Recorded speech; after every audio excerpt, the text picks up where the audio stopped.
Hello students, this is advocate Neeraj Gupta. इस video में हम बात करेंगे जुडिशियल सेपरेशन की। सेक्शन 10 हिंदू मैरिज एक्ट क्या होता है जी? Judicial separation. सेपरेशन का मतलब अलग रहना।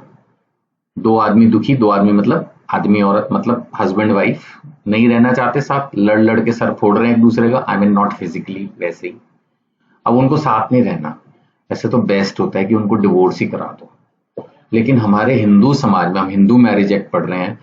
डिवोर्स को तो अभी भी ऐसा कोई जैसे अभिशाप माना जाता हो, जैसे पता नहीं क्या पाप हो जाएगा अगर दो लोगों का डिवोर्स हो जाएगा तो मैं इस विषय पे खैर ना ही बोलूं तो अच्छा। मैं एक लॉ टीचर हूं, बेटर है कि मैं एग्जाम ओरिएंटेड ही बोलूं। तो ठीक है। अब क्योंकि डिवोर्स एक बहुत अभिशाप की तरह से ट्रीट किया जाता है, इसलिए ऐसे लोगों के केस में एक लास्ट लास्ट ट्राई की जाती है जुडिशियल सेपरेशन। उनको बोलते हैं चलो एक काम करो, दोनों अलग अलग रहो। अभी भी ना अलग अलग रह के सोचो एक दूसरे के बारे में कि क्या हम इकट्ठे रह सकते हैं। अगर बिल्कुल नहीं हो पा रहा होगा तो फिर देख लेंगे एक आध साल बाद। ये है जुडिशियल सेपरेशन। इसमें वो दोनों हस्बैंड वाइफ रहते हैं, मतलब उनका स्टेटस हस्बैंड वाइफ का रहता है, दोनों अलग अलग रहते हैं। वो बात अलग है कि अगर ड्यूरिंग सेपरेशन, ये मैंने इस नोट्स में नहीं लिखा है ना पढ़ाया, लेकिन जब आपने बीएनएस या अगर याद हो, जिसने बच्चे ने ध्यान से पहले पढ़ा हुआ है, उस वक्त हमने पढ़ा था कि अगर जुडिशियल सेपरेशन चल रहा हो और हस्बैंड वाइफ के पास जाए और मान लेते जबरदस्ती उसके साथ सेक्सुअल इंटरकोर्स करे तो रेप माना जाएगा वो। उस समय फिर एक तरह से उसको वो मैरिटल रेप की जो फ्रीडम इंडिया में है कि हस्बैंड वाइफ का जबरदस्ती भी कर दो तो चलो जी कुछ नहीं होगा, वो एडवांटेज हस्बैंड की खत्म हो जाएगी फिर। अभी दोनों को अलग अलग शांति से रहने के लिए एक डिसीजन, एक डिक्री दे दी गई, दोनों शांति से रहो, और अगर रिकनसाइल करना है तो कर लो, नहीं तो शांति से अलग अलग रहो, बात खत्म।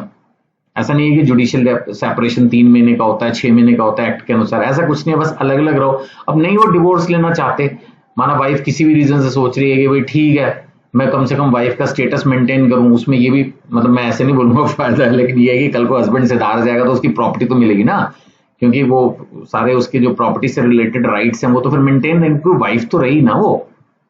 तो इसलिए फिर ये जो है समटाइम्स जुडिशियल सेपरेशन का डिसीजन होता है कि हाँ भाई चलो ठीक है अलग अलग रह लो, बात खत्म। लॉजिक इसके पीछे सिर्फ इतना ही है कि भाई शायद उन दोनों के दिमाग में शांति आ जाए और वो साथ रहने लगे, तो ये बस इतना ही है judicial separation. So it's a legal remedy. Obviously जब हम बात कर रहे हैं एक्ट की, जब हम बात कर रहे हैं डिक्री की, तो इट्स अ लीगल रेमेडी।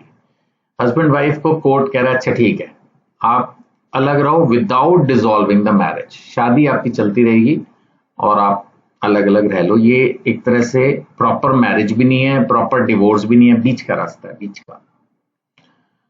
आपको रिकंसीडर करना है रिलेशनशिप और अटेम्प्ट करना है रिकंसिलेशन। एक तरह से आप अपने रिलेशनशिप के बारे में इंट्रोस्पेक्शन करो, रात को जागो, सोचो, सवेरे मॉर्निंग वॉक पे जाओ तब सोचो, दिन में खाना खाओ फिर सोचो, लंच करो, रात को टीवी देखो मत देखो, उस समय फिर हस्बैंड के बारे में सोचो, क्योंकि डिवोर्स हो जाएगा तो चैप्टर खत्म हो जाएगा, फिर तो आदमी जीवन साथी .com पे दूसरी शादी ढूंढेगा। लेकिन यहाँ क्या है, बुरे फंसे बीच में, ये बीच में लटकने वाली स्थिति है। मैंने अपने एज ए एडवोकेट कभी किसी को सजेस्ट नहीं किया ये जुडिशियल सेपरेशन, लोग ही अपने आप लेके आ जाते हैं इसको, ये बिल्कुल बेकार है मेरी राय में। लेकिन अगेन मैं एक छोटा सा लॉ टीचर हूं, क्या ही बोलूं, बेकार है सही है, बिल्कुल बेकार है। बीच में हवा में लटक गए, ना घर के ना घाट के। इससे बेटर है या तो शांति से हो जाए रिकंसिलेशन तो हो जाए, नहीं होए तो फिर चैप्टर बंद करो। लेकिन अगर बीच में मौका देना, चलो मान लेते हैं, तो फिर सेक्शन 10 जुडिशियल सेपरेशन। यहां पर मैरिटल स्टेटस खत्म नहीं होगा। Judicial separation does not terminate the marital status of the party. Okay, but obligation of cohabitation comes to an end. एक दूसरे को साथ नहीं रहना है, रोटी नहीं बना के देनी है, खाना नहीं बनाना है, कपड़ा नहीं धोना है, कुछ नहीं करना है, अलग अलग रहो, मौज करो। स्टैट्यूटरी प्रोविजन यही है, और बाद में ये एक ग्राउंड बन सकता है डिवोर्स का, वो तो है ही। जुडिशियल सेपरेशन के बाद भी कुछ आंसर नहीं बन रहा होगा तो फिर लास्ट में तो फिर डिवोर्स ही है। So it's a decree of the court. बाकायदा यहाँ पर कोर्ट राइटिंग में डिसीजन दे रही है कि हाँ जी अलग अलग रह लो, नो प्रॉब्लम, ठीक है ना। ग्राउंड्स क्या क्या होंगे? पहला तो है क्रूअल्टी। दोनों ही क्रूअल होते हैं आज की तारीख में, हस्बैंड भी क्रूअल है, हस्बैंड तो हमेशा से ही था जन्मों से, अब औरतें भी क्रूअल हो गई हैं, इक्वल आ गया ना, इक्वल। सो क्रूअल्टी फिजिकल भी हो सकती है, एक दूसरे पे हो सकता है, हाथ उठा रहे हो, मेंटल तो होती ही होती है। हस्बैंड वाइफ और मेंटल क्रूअल्टी ना हो तो फिर हस्बैंड वाइफ ही क्या हुआ। तो यहाँ पर पेन, सफरिंग, फियर, ह्यूमिलेशन, हाँ टॉन्ट तो मारते मारते हस्बैंड वाइफ एक दूसरे पे टॉन्ट मार मार के ही जीते हैं। तो हस्बैंड जैसे एग्जांपल लिखा, repeatedly assaults his wife, constantly humiliates her before relatives. Relatives क्या जी, वो तो सब एक दूसरे को सारी दुनिया के सामने ही बदनाम करना और ये सब चलता ही रहता है।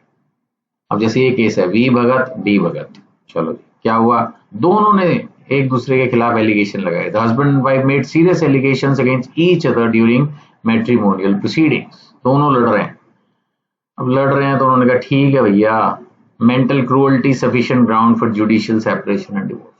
फिलहाल जुडिशियल सेपरेशन, बाद में अल्टीमेटली डिवोर्स। एडल्ट्री, अभी थोड़ा आजकल ये भी कॉमन सा होता जा रहा है। हस्बैंड लोग तो पुराने जमाने से ही हैं, अभी कुछ औरतें भी इसमें भी कंपटीशन करने लगी हैं। सो एडल्ट्री का मतलब हो गया सेक्सुअल इंटरकोर्स आउटसाइड मैरिज। अब इसमें भी फिर नेचुरली अगर ऐसी कोई चीज पकड़ी जाएगी और दूसरा बंदा तो ऑब्वियसली बर्दाश्त नहीं करेगा, तो फिर जुडिशियल सेपरेशन होगा। डिजर्शन, डिजर्शन क्या होता है, जब एक आदमी खुद ही भाग गया, आप क्या जुडिशियल सेपरेशन करोगे, वो पहले ही आपको छोड़ के चला गया। Abandoning the spouse without reasonable cause, जैसे होता है ना बीवी मायके चली गई, तो ये वही है, continuous for a long period. यहां पर वही होता है, आने को भी तैयार नहीं है। बिपिन चंद्रा जयसिंह भाई शाह वर्सेस प्रभवती, ठीक है।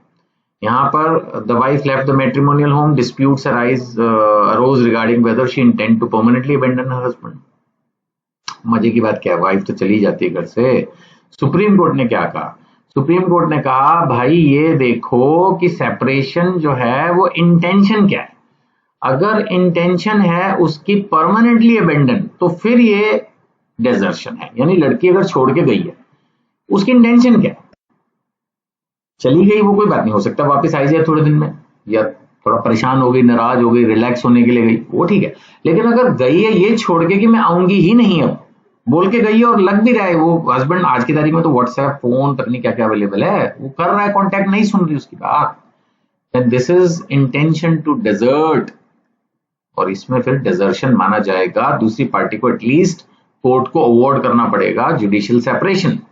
कल को ये ना बोले ना जी आपने तो अपनी ड्यूटी पूरी नहीं की एज ए हस्बैंड, कहां से करेगा, बहन तुम चली गई, मतलब उसकी तो वाइफ है, एक बात कर, तो वो अब दूसरे अपने घर में जाके रह रही है, कुछ है, या हस्बैंड भाई साहब गायब हो गए।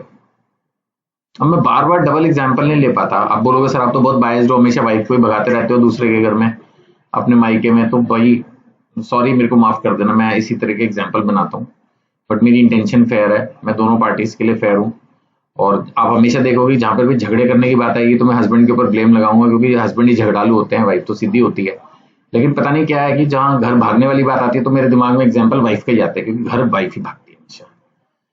तो फिलहाल माना वाइफ चली गई, फिर मैं वही शुरू हो गया, तो इसमें इंटेंशन टू डेजर्ट माना जाएगा। कन्वर्जन, भाई हिंदू हिंदू की शादी करवाई थी ना, याद होगा पहले क्वेश्चन में, हिंदू मैरिज एक्ट कब लगेगा, जब दोनों हिंदू हैं। अब एक आदमी माना हिंदू छोड़ के कुछ और बन गया, दोनों में से कोई भी, हस्बैंड या वाइफ, तो फिर जुडिशियल सेपरेशन तो एटलीस्ट होगी, डिवोर्स होएगा वैसे इनका लास्ट में अल्टीमेटली, लेकिन एटलीस्ट फिलहाल जुडिशियल सेपरेशन के लिए पॉइंट बन सकता है कि जी ये तो हिंदू ही नहीं रहा, ये तो मुस्लिम बन गया या कुछ और बन गया। अनसाउंडनेस ऑफ माइंड, अगर किसी को लगता है कि इनक्यूरेबल है जी, ये तो ठीक ही नहीं हो सकता, इनक्यूरेबल अनसाउंडनेस, क्यूरेबल है, टेम्परेरी है, माइनर है, तो इतनी जल्दी जुडिशियल सेपरेशन नहीं मिलने वाला है। आपको याद होगा एक पहले भी हमने इस पर डिसीजन पढ़ा था, शायद यही पहले था, आर लक्ष्मी नारायण वर्सेस सांथी, इसमें हम पहले भी पढ़ चुके ये बात, और इसमें ये बात हुई थी कि नॉट एवरी मेंटल डिसऑर्डर, ये नहीं कि छोटा मोटा पागलपन है तो भी, वो तो सब में ही होता है, मानते हो, छोटे मोटे पागल तो हम सारे ही हैं। तो इसमें फिर कब होगा, इसमें तब होगा जब सीरियस इनफ मैटर है, सीरियस मेंटल इलनेस चाहिए, एकदम प्रॉपर वाला पागल, तब जाके ये जुडिशियल सेपरेशन का ग्राउंड बनेगा। और माना कोई वेनरल डिसीज हो गई, संक्रामक होता है जो दूसरे को लग जाती है एक से, ऐसी कोई प्रॉब्लम हो गई, यौन रोग, वेनरल डिसीज, तब भी जुडिशियल सेपरेशन हो सकता है। रेनंसिएशन ऑफ द वर्ल्ड, ऐसा भी होता है, कई हस्बैंड ना वाइफ से इतना परेशान आ जाते हैं सन्यासी बन जाते हैं, हो सकता है औरतें भी बनती हो, बट मैंने कम सुना है, आदमी ही ज्यादा सन्यासी बनते हैं, नागा साधु, वो तंग आ जाते हैं अपनी बीवी से, भाग जाते हैं सब छोड़ छाड़ के और सन्यासी एकदम हो जाते हैं बिल्कुल, वृंदावन चले जाएंगे या कहीं चले जाएंगे और बस भगवान का नाम लेंगे, अब मेरे को नहीं। अब ऐसे में भी फिर वाइफ क्या करेगी? Judicial separation. Then presumption of death, मान लेते हैं अगर एक बंदा 7 साल से गायब है, उसका आता नहीं पता नहीं, तो फिर एटलीस्ट जुडिशियल सेपरेशन तो लो, प्रिजम्पशन ऑफ डेथ। अब इफेक्ट ऑफ जुडिशियल सेपरेशन क्या होगा? हस्बैंड एंड वाइफ अब शांति से अलग रहेंगे। ड्यूटी ऑफ कोहेबिटेशन एंड्स, कोई ड्यूटी नहीं है एक दूसरे के साथ सेक्सुअल इंटरकोर्स करें, एक दूसरे के लिए खाना बनाएं, एक दूसरे को गाड़ी में घुमाएं, कुछ नहीं करना है। Marriage continues to exist, yes, पत्नी अभी भी पत्नी है, पति अभी भी पति है, कोई शादी नहीं करेगा, नाइदर पार्टी कैन रीमैरी, क्योंकि हिंदुस्तान के अंदर ये नियम है हिंदूज के बीच में कि एक पत्नी के होते हुए दूसरी शादी नहीं कर सकते बेटा। तो अभी आपके पास मैरिज का ताला जरूर पत्नी लगा के चली गई, घर से छोड़ के चली गई, जुडिशियल सेपरेशन हो गया, लेकिन आप शादी नहीं कर सकते, गर्लफ्रेंड से बाहर मिल सकते हो, वो भी रिस्की है, जूते पड़ेंगे कस के। सक्सेशन राइट्स भी इंटैक्ट हैं, यानी कि अगर कुछ आपको हुआ तो पत्नी को प्रॉपर्टी जो मिलनी है वो मिल जाएगी। और रिकंसिलिएशन इज स्टिल पॉसिबल, वैसे तो प्रोबेबिलिटी 1% होती है, लेकिन 1% प्रोबेबिलिटी के चक्कर में ही इतना बड़ा सेक्शन 10 मैंने पढ़ा दिया और आपने पढ़ लिया। Reconciliation is still possible. Judicial separation versus divorce, हाँ डिवोर्स नहीं है, डिवोर्स तो एंड है ना, डिवोर्स तो डिसॉल्व्स द मैरिज और उसके बाद आप रीमैरिज भी कर सकते हैं, बट जुडिशियल सेपरेशन अलग है। अब सरोज रानी वर्सेस सुदर्शन कुमार चड्ढा, इस केस में सुप्रीम कोर्ट की ऑब्जर्वेशंस पढ़िए। सुप्रीम कोर्ट ने कहा judicial separation is a remedial measure intended to provide spouses time for reflection and reconciliation. Time for reflection and actually क्या होता है, जब दो लोग साथ रहते हैं तो लड़ाई ज्यादा करते हैं। तो जैसे बचपन में भी होता है ना, दो बच्चे लड़ रहे होते हैं, दोनों को अलग अलग कर देते हैं, समटाइम नहीं मानते तो दोनों को अलग अलग बाथरूम में बंद कर देते हैं कि बेटा आप देख, शांति से, फिर उनके दिमाग में कुछ आती है शांति। ऐसे यहाँ पर हस्बैंड वाइफ बहुत लड़ाई शड़ाई कर रहे हैं तो उनको दोनों को अलग अलग कर दिया। Now they have time for reflection and reconciliation, इसको हिंदी में बोले तो सोचने और समझौते का अवसर, दोनों को सोचने और समझने का अवसर दिया है। समझ रहे हो, इंग्लिश में भी लिखा है, हिंदी में भी लिखा है। सोचो एक दूसरे की याद आ रही है नहीं आ रही, एक दूसरे, हो सकता है कि अभी लड़ रहे हैं एक दूसरे को बुरा कह रहे हैं, हो सकता है कि जब अलग अलग रहे तो लगे यार एक दूसरे को मिस कर रहे हैं, ये हो तो ठीक है, आ जाओ, अभी तो कुछ हुआ नहीं, कोई डिवोर्स तो हुआ नहीं, आ जाओ आ जाओ। तो ये क्या है, कूलिंग ऑफ मैकेनिज्म है, बात समझ रहे, कूलिंग ऑफ, शांति शांति शांति, लड़ाई नहीं करनी है, कूलिंग ऑफ मैकेनिज्म। और इसके अंदर इन्होंने यही कहा है कि जब रिलेशंस खराब हों तो मैरिज को बचाने की ये एक कोशिश है। I hope the question is very much clear. फिर भी कोई डाउट हो तो इन नंबर्स पर व्हाट्सएप कर सकते हैं, जिस बुक से पढ़ा रहा था उसको खरीदने के लिए भी कनेक्ट कर सकते हैं। Section 10 judicial separation.